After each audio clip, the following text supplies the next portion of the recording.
Bismillahirrahmanirrahim. Assalamualaikum warahmatullahi wabarakatuh. Waalaikumsalam warahmatullahi wabarakatuh. Selamat siang semua ibu-ibu, guru, ibu kepala SDN Singanggul 3. Selamat siang juga. Semoga di siang ini kita semua diberikan keberkahan dari Yang Maha Kuasa, keberkahan lahir maupun keberkahan batin. Amin ya Allah. Oke, di siang ini niat saya bukan untuk mengajari bapak ibu guru ya, tetapi maaf semua di sini ibu-ibu semua. Tetapi saya akan memberikan sebuah pengibasan tentang kegiatan yang sudah saya lewati di bulan-bulan kemarin. Karena apa? Pengibasan ini merupakan salah satu tugas ataupun program yang harus saya jalankan ketika sudah melaksanakan pelatihan. Nah, di sini ada pun pengibasan apa sih yang akan saya berikan kepada ibu-ibu guru? Mohon maaf sebelumnya saya akan bertanya dulu.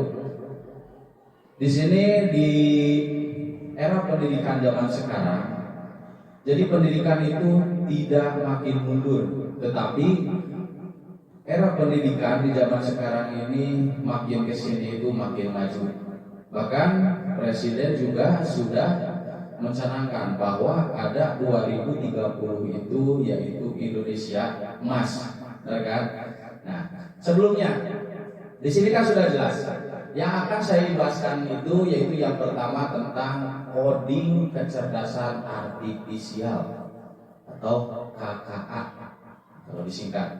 Nah, sebelumnya coba ibu-ibu guru ini yang berada di Singanggul 3 pernah tidak mendengar kata-kata coding? Pernah kan? Pasti pernah. Atau bahkan di zaman sekarang itu kan setiap orang, baik anak-anak ataupun orang tua, guru ataupun siapa saja sudah tidak asing dengan yang namanya media sosial. Contohnya ketika kita scroll di TikTok atau Facebook, ketika kita googling pasti ada lewat di beranda itu tentang coding, KKA, lalu ada lagi PM gitu kan. Nah, di sini saya itu akan mengibaskan tentang coding. Nah, yang menjadi pertanyaan, apa sih itu coding? Dan jelas ya, yang ada di benak ibu-ibu guru, coding itu kan kata dasar itu dari coding, kode. Berarti kan kalau kita mengingat tentang kode, yang ada di pikiran kita itu, oh kode berarti sandi atau apalah, pasti kan belum paham.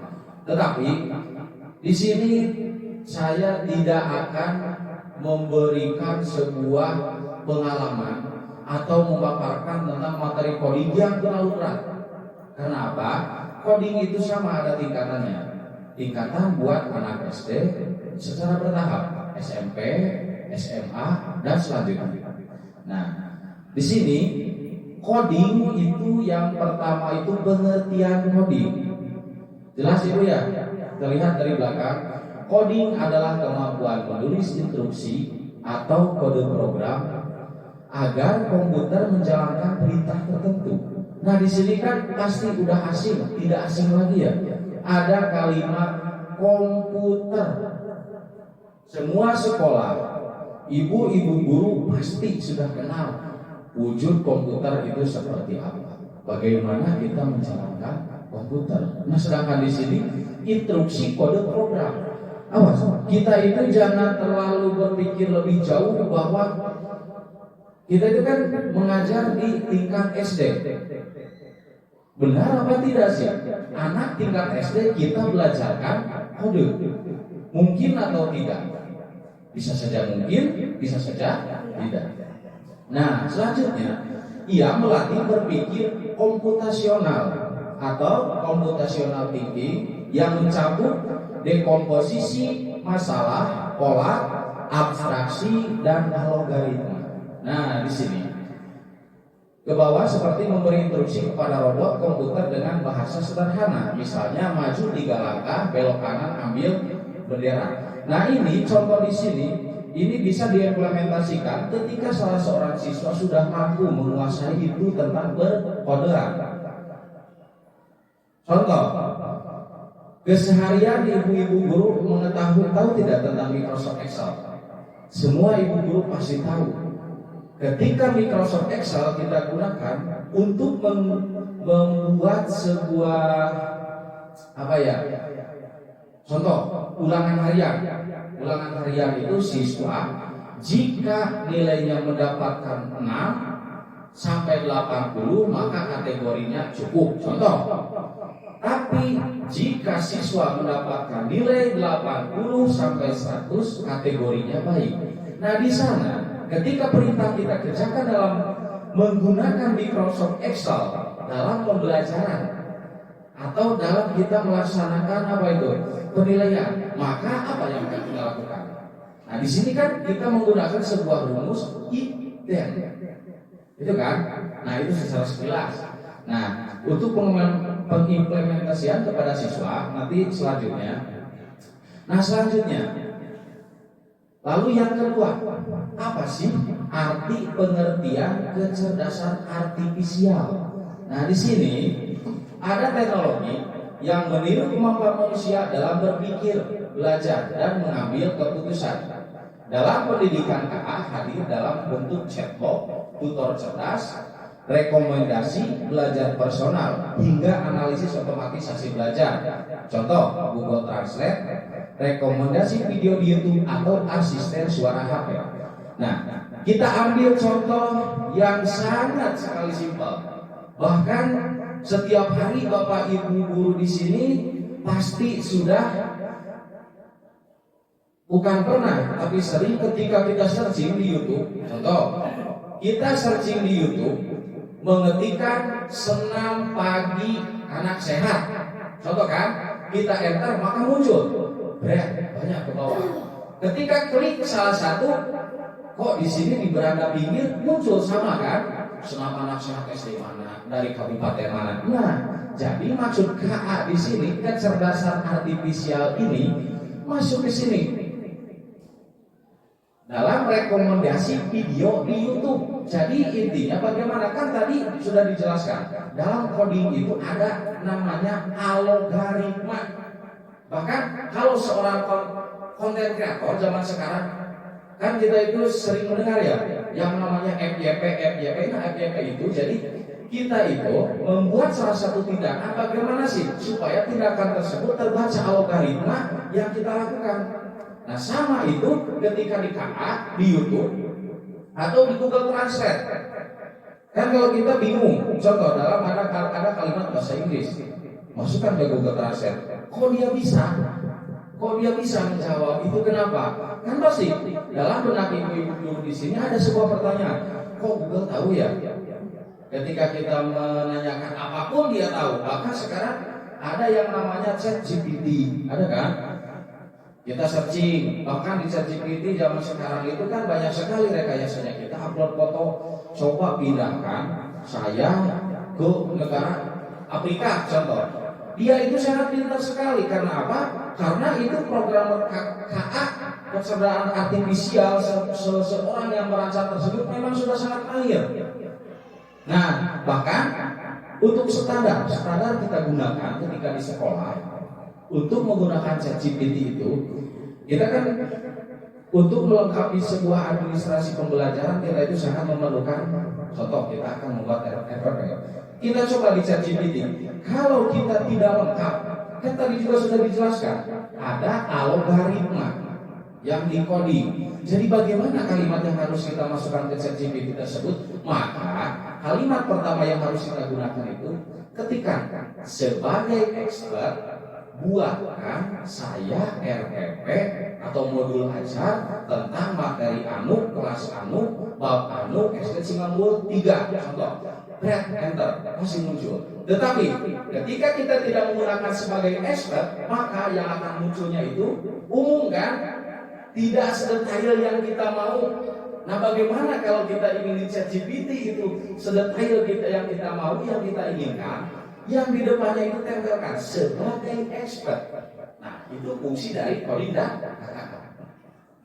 Selanjutnya, mengapa penting dikenalkan sejak dini? Penting atau tidak coding dikenalkan sejak dini kepada anak? Ini sangat penting. Karena apa? Ada beberapa alasan pentingnya memperkenalkan pembelajaran coding dan KKA sejak dini. Sejak dini itu kan sudah jelas ya. Kalau di SD itu tingkat sekolah dasar, untuk pembelajaran coding KKA itu dikhususkan. Sementara yaitu tingkat kelas 5 dan kelas 6 ya. Nah, ini alasan mengapa sih anak SD kita harus menerapkan pembelajaran coding kepada mereka. Yang pertama, anak belajar berpikir terstruktur dan logis. Terstruktur itu jadi kalau yang namanya terstruktur bukan dari B, A, D, C, tetapi yang terstruktur itu A, B, C, D. Kan tadi di awal juga sudah dijelaskan ada algoritma dan logis. Terstruktur dan logis itu jadi menyusun dan bisa dimengerti, bisa dipahami, masuk akal. Benar ya? Kita aja berhitung mulai dari 0, 1, 2 sampai seterusnya. Tidak menghitung kita dari 8, 7, 6, 4, 5. Itu kan tidak logis ya. Nah, lalu yang kedua, menumbuhkan rasa ingin tahu dan kreativitas.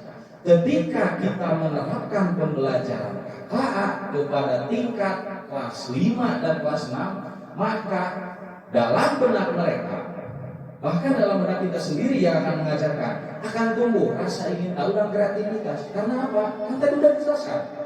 Dari pengertiannya aja, coding dan KKA itu, kita itu seakan-akan gimana ya? Bisa mengetahui dunia luar, kita bisa menambah wawasan. Nah, ini yang paling penting. Jadi ingin tahu dan kreativitas. Lalu yang selanjutnya, membiasakan anak menggunakan teknologi secara sehat dan aman. Ini maksudnya apa?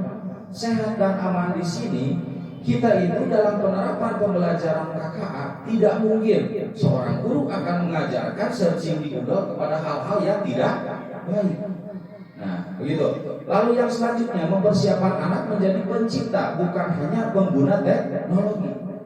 Nah, ini yang poin terakhir. Jadi angan-angan kita yang harus kita tumbuhkan kepada anak, mempersiapkan mereka menjadi seorang pencipta. Jadi mereka kita tuntun menjadi salah seorang anak yang produktif. Jangan mengajarkan kepada mereka seorang anak yang konsumtif.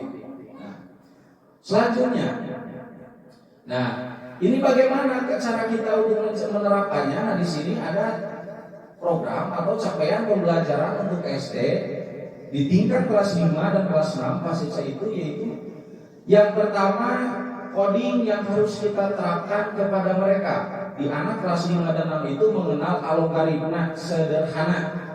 Jadi algoritma yang kita terapkannya itu algoritma yang paling dasar. Tidak jangan terlalu karena kita sudah tahu, kita sudah mahir tentang coding, kita ajarkan mereka algoritma untuk pelajaran SMP itu tidak boleh. Karena apa? Karena kan dari tadi juga tujuannya itu kita itu harus terstruktur dan logis. Nah, begitu. Selanjutnya, membuat program visual sederhana dengan blok. Contoh, stretch. Nah, di sini ini stretch kode.org ini untuk stretch ini paling cocok. Paling enak kalau kita terapkan untuk siswa kelas 5 dan kelas 6. Karena apa? Di aplikasi stretch tersebut, di sana itu ada terkumpul sebuah emoji. Contoh ada burung, ada ular. Nah, di sana itu ada perintah yang tadi dijelaskan, ada perintah if dan then. Nah, kita bisa praktekkan nanti kapan-kapan kepada anak-anak. Apalagi kan penunjang untuk kegiatan stretch ini kita sudah bisa gunakan di Singapura 3 dengan bantuan berupa sebuah Chromebook ya. Kalau untuk di handphone itu masih belum bisa, belum support. Nah, selanjutnya memahami contoh AI di sekitar mereka. Chatbook ataupun penerjemah otomatis, nih penerjemah otomatis tadi juga sudah ada ya kalau kita menggunakan sebuah Google Translate. Nah, lalu belajar etika digital, menggunakan teknologi secara bijak, tidak menyalahgunakan informasi. Benar. Karena apa? Karena zaman sekarang ini kalau kita lihat anak-anak tanpa sepengetahuan, tanpa bimbingan dari seorang guru ataupun orang tua, mereka itu kadang-kadang nyeleneh, searching di Google apa-apa. Tetapi ketika kita tanamkan dari dasar bagi mereka bahwa oh ini namanya internet positif, oh ini internet negatif, kalian boleh buka ini, kalian tidak boleh buka ini. Begitu maksudnya. Nah, selanjutnya tantangan dan resiko. Setiap ada perbuatan yang akan kita lakukan tidak selamanya mulus. Pasti ada tantangannya, ada resikonya. Outputnya bagaimana? Tergantung kita yang mengerjakan. Kalau kita berawalnya baik, pasti tantangan ada. Coba, bisa tidak kita menghadapi tantangan tersebut? Pasti outputnya itu akan sempurna. Gitu ya. Nah, jadi tantangan dan risiko dari pembelajaran kali ini, meskipun kecerdasan buatan AI memiliki banyak keunggulan, namun juga menghadapi banyak masalah dan ancaman. Jelas ya? Salah satu kekhawatiran terbesar adalah etika dan privasi. Nah, di sini etika dan privasi kan tadi juga saya jelaskan bahwa terkadang tanpa bimbingan guru, tanpa bimbingan orang tua, anak itu tidak tahu ini baik atau tidak kita buka, ini baik atau tidak kita searching, gitu ya. Nah, karena penggunaan AI ini dalam pengumpulan dan analisis data dapat membahayakan perlindungan informasi pribadi.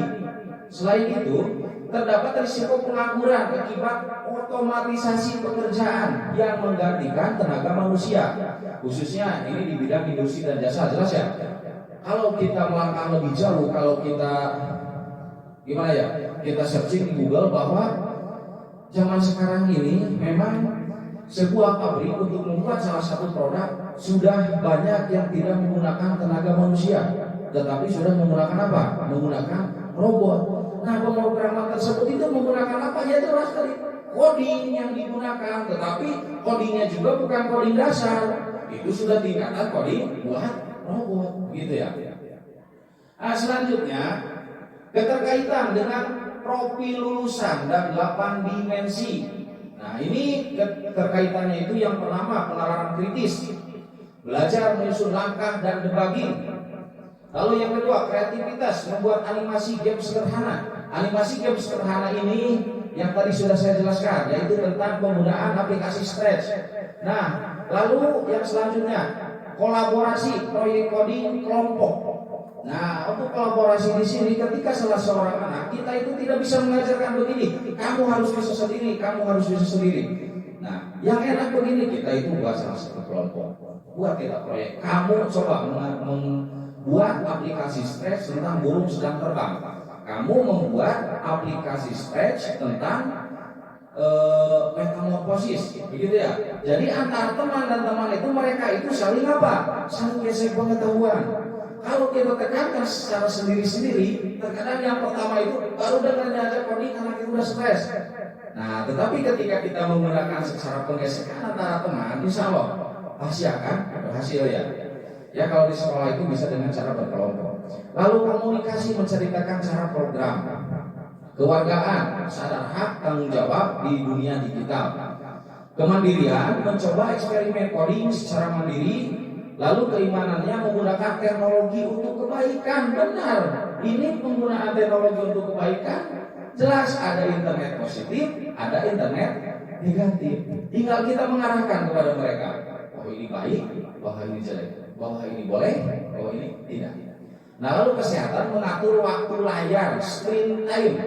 Nah, jadi maksud screen time di sini, screen kan ini udah jelas. Waktu layarnya itu untuk batas usia anak masih di bawah umur. SD kan bisa dibilang masih di bawah umur. Kita bisa bertanya-tanya ini yang baiknya itu ketika mata anak berkontak dengan sebuah screen layar berapa menit. Nah, harus kita jelaskan. Lalu selanjutnya contoh aktivitas di kelas. Ini baru kita output kegiatan yang akan kita laksanakan ketika praktek coding untuk di kelas. Game robot manusia, satu anak menjadi robot, teman lain memberi instruksi langkah demi langkah. Nah, ini kalau kita ulang ke permainan zaman dulu juga suka ada. Contoh, anak bermain kuda lumping. Kan satu anak berdiri di depan, anak yang kedua jongkok sambil megang pinggang anak, lalu anak yang satu naik ke punggung yang jongkok. Yang memberi instruksi siapa? Kan yang naik ke panggung yang jongkok. jalan begitu ya, itu jalan.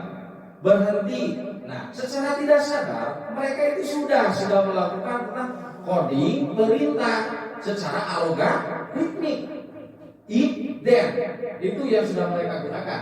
Lalu stretch Kode.org project membuat sebuah animasi kucing berjalan dan berbicara. Nah, kalau ini pasti kalau kita tidak simulasikan, kalau tidak tampilkan, kita itu tidak akan terbayang ya. Tetapi bisa terbayang kalau kita sudah menggunakan atau menjalankan. Nah, cerita tentang AI guru menunjukkan bagaimana Google Translate bekerja lalu berdiskusi. Nah, di sini cerita tentang AI guru menunjukkan, kita itu tunjukkan kepada mereka.